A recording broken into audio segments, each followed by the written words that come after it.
Czechia is yet again at the center of Putin's espionage activities. But this time more than ever before, Russia's actions, orchestrated from Prague, compromised the entire EU. The Czech counterintelligence agency reports that it had busted an extensive Russian spy network whose aim was to influence the upcoming European Parliament election. This was done by paying money directly to politicians who are sympathetic to the Kremlin, either in cash or in cryptocurrencies, and funding a propaganda server run from Prague. Pro-Russian politicians from several EU member states, including high-ranking MEPs from the German Alternative für Deutschland, which is currently soaring in popularity, were on Putin's payroll. Hundreds of thousands of euros have been paid out for this purpose, as per Czech intelligence. Among those that are said to have received money from Russia directly is Petr Bystroň, a Czech-born high-ranking politician of the German AfD, who is running as number 2 on the AfD's electoral list for the European Parliament election. The unprecedented scandal will almost certainly send shockwaves across the continent.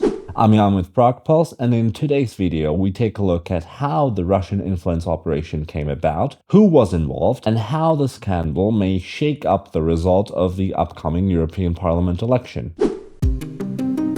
The Czech counterintelligence service, the BIS, started working on the case in the spring of 2023 after a website called Voice of Europe was established in Czechia. It seems that the website quickly caught the attention of the Czech authorities. Actually, Voice of Europe has been a reincarnation of the once widely shared far-right platform of the same name that was forced to shut down in 2020, reportedly due to financial difficulties. The new version of the Voice of Europe website, run in English and aimed at a wide European audience, followed the far-right rhetoric of its predecessor. As you would probably expect, its content was often aimed against the European Union, the LGBTQ community, Islam, or immigration. But the dominant focus, in recent months at least, has been staunchly anti-Ukrainian. The server was giving prominent space to politicians from a number of EU member states who all share one defining characteristic: they spread the Kremlin's line. The list of invited interviewees often included politicians of the German AfD, which has been very sympathetic to Russia and has been repeatedly accused of receiving bribes from the Kremlin in the past. To give an example, AfD's leader for the European Parliament election, Maximilian Krah, was among those interviewed by the server. In his interview with Voice of Europe, Krah claimed that Ukraine should strive for peace, although it was Ukraine that was unjustly attacked by Russia, and that the West is only using Ukraine as a tool in its fight against Russia. The Czech-born Petr Bystroň, now a high-ranking AfD MP and number 2 on the party's electoral list, was a frequent guest of the server as well. Among others, he claimed that sanctions against Russia harm the German economy and should be lifted immediately. He is a staunch opponent of arms deliveries to Ukraine, and he also falsely equated Russia's war against Ukraine with NATO's intervention in Kosovo, which is, by the way, a frequent propaganda trope used by Russia to justify its aggression against Ukraine. Apart from publishing interviews with far-right European politicians, the server often published heavily biased pseudo-analyses written by supposed experts, whose identities, however, could not be independently verified. Those articles would later be shared by openly pro-Russian or straight-up Russian accounts on social media. The readership of Voice of Europe was actually quite substantial, judging by the number of Facebook followers alone. Before the current scandal, the figure stood at more than 300,000 followers. However, the fact that the server gave space to politicians who are sympathetic to Russia is definitely not the full story. And it's also probably not even the main reason that the Czech counterintelligence got involved in the first place. The really interesting question, which is also probably of interest to a country's intelligence service, is who owns, operates and finances a server with such a significant following, especially when the server in question starts spreading heavily biased claims that benefit an adversary. And in the case of Voice of Europe, who runs and finances it, was entirely unknown. The server repeatedly declined to comment on its ownership structure when asked by the media. The Czech business registry lists an unknown Polish national as the company's owner. The name of this national, however, never appeared on the website itself, which raised the suspicion even more. And that's where the Czech counterintelligence service comes into play, most likely. Just a few days ago, it was uncovered that 2 Russians with close ties to Putin himself were actually behind Voice of Europe: Viktor Medvedchuk and Artyom Marchevsky. Let's briefly talk about who they are.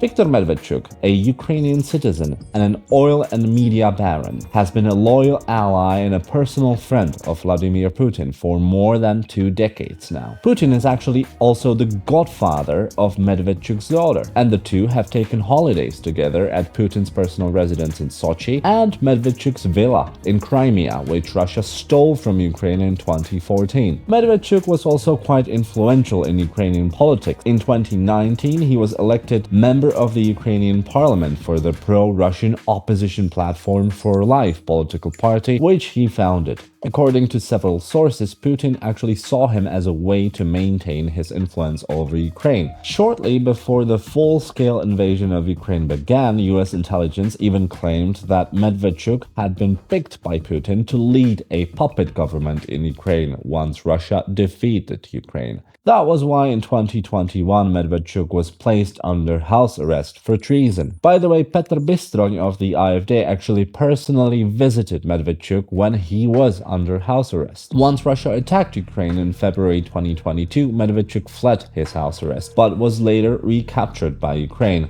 And because he was so important to Putin personally, he was later extradited to Russia as part of a big prisoner swap. After months of imprisonment, a taste of freedom for just some of the soldiers captured by Russia.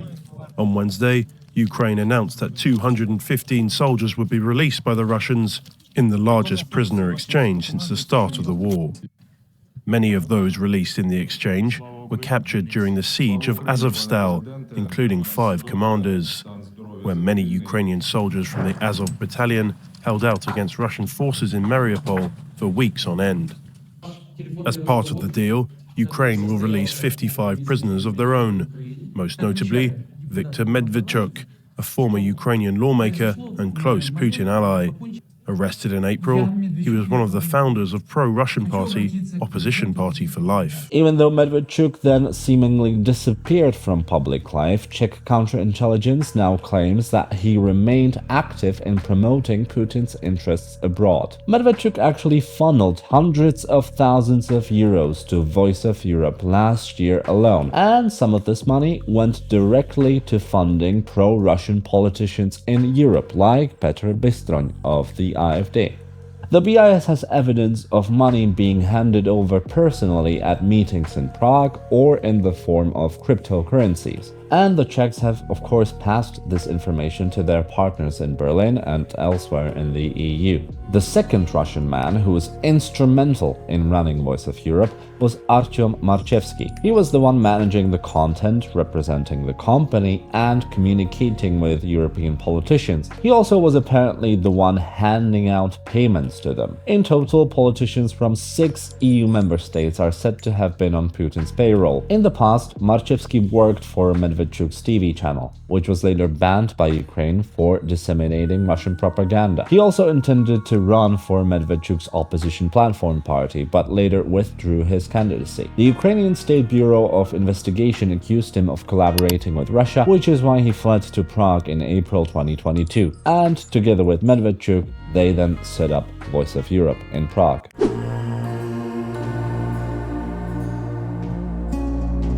It is clear that the unprecedented Czech investigation will have far-reaching consequences for Europe. Both Russians, together with Voice of Europe, have been added to the Czech sanctions list. That means that all of their assets have been frozen, and the website itself stopped operating last week. Shortly after, intelligence agencies from a number of other EU countries have taken steps in conjunction with the scandal in Czechia. The Polish counterintelligence service searched 2 houses and seized large sums of cash. In Estonia, the authorities have arrested a 57-year-old woman who published for a similar server, also financed directly by the Kremlin. France is also reportedly investigating a Russian network thanks to the information obtained from Czechia, as reported by Le Monde. This scandal is enormously important for Europe and for allies of Ukraine. It proves once again that Russia is continuing in its attempts to subvert European unity and make the EU weaker, this time by directly funding and giving space to politicians who are amplifying Kremlin propaganda. Putin does have a very good reason to do so, by the way. Let's remember that the only way he can avoid defeat in his war of choice against Ukraine is if the West stops supporting Ukraine. That is why Putin has been funding politicians who repeat time and again that Ukraine should strive for peace at any cost, that sanctions against Russia do not work, or that arms deliveries should be stopped immediately. By doing so, he hopes to sway public opinion and effectively limit the Western support to Ukraine. If Putin succeeds in this effort, Ukraine might really be forced to surrender to Russia. There's also a lot more that we do not know yet about the scandal that the Czech authorities uncovered. Mainly, we don't know who else apart from Petr Bystroň has received money from the Kremlin. As already mentioned, politicians from 6 EU countries supposedly received payment, but their identities are not known for now. All we do know is that Voice of Europe had close ties with representatives of the far right in many EU countries, including the Netherlands and Belgium, as well as the French National Rally Party, formerly led by Marine Le Pen. That party, by the way, is no stranger to receiving money from the Kremlin. In 2014, shortly after Putin stole Crimea from Ukraine, Le Pen secured a loan of 9 million euros from a Russian bank effectively controlled by the Kremlin. Voice of Europe also interviewed the former Czech president Václav Klaus and organized events attended by high-ranking politicians from Slovakia, among others. The Czech authorities have now passed relevant information to their colleagues in the EU, and things seem to be developing quite fast. So while we don't know much at the moment, it is quite possible that new revelations will surface before the EU goes to the polls in June. We will of course keep you up to date if that happens, so be sure to subscribe to our channel to make sure that you don't miss any of our coverage in the future. By the way, this is hardly the only Russian influence operation currently ongoing in Europe. If you want to know how the Kremlin turned Austria, another EU member state, into what is dubbed a spy nest of Europe, continue watching. This has been Jan with Prague Pulse. See you next time.